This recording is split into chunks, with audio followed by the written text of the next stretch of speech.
Good afternoon, guys. A little bit of a update on my shiny object experiment. I just let the racers out about 2 minutes ago, and they all came out, sat on the roof, and immediately there was a Cooper came down, got right in the middle of them. So that's in spite of the shiny objects being only about 15 feet away and it being very bright.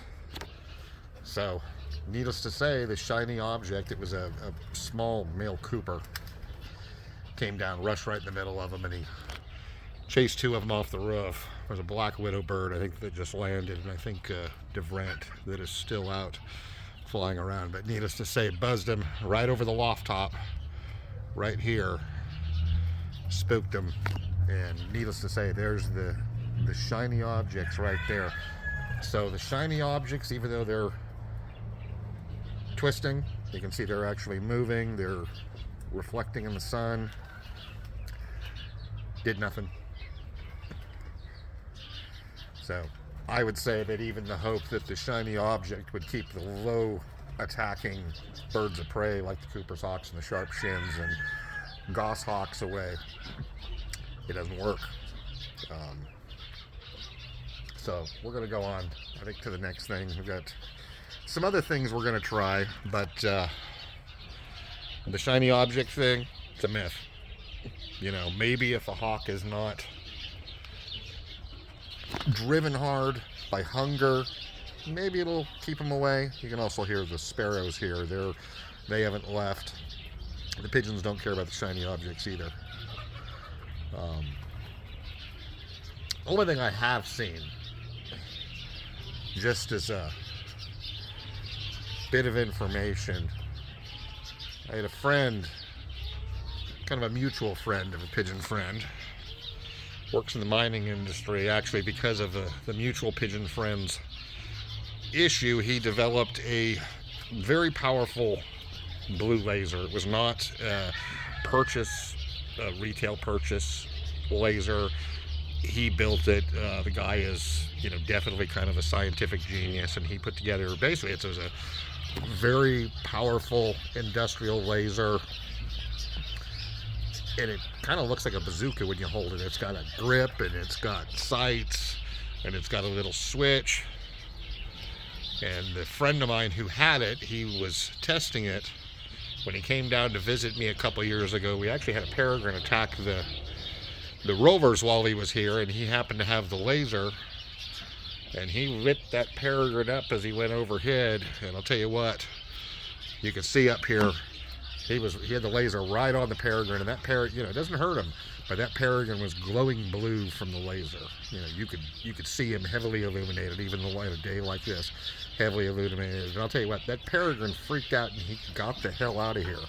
He wanted no part of that laser. That is actually the only thing I've seen. And the friend of mine, he's actually used that laser to pretty good advantage flying his rovers and his other breeds.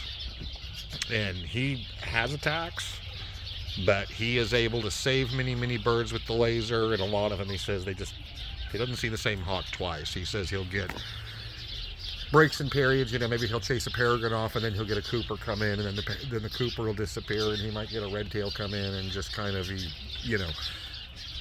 he doesn't have many losses. He went from losing a lot of pigeons. He'd only lost about 2 in a year, and he said in both instances, he said he had specifically missed getting the laser on the bird of prey.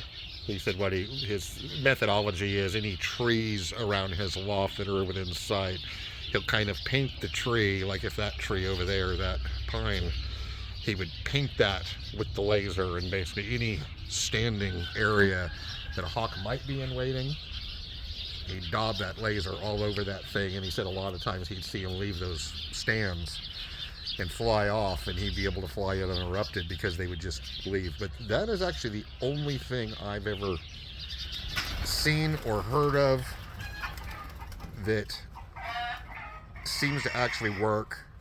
And it's a very expensive laser. They were going to market it, but the laser was going to be about $3,000. So it is an expensive piece of loft equipment.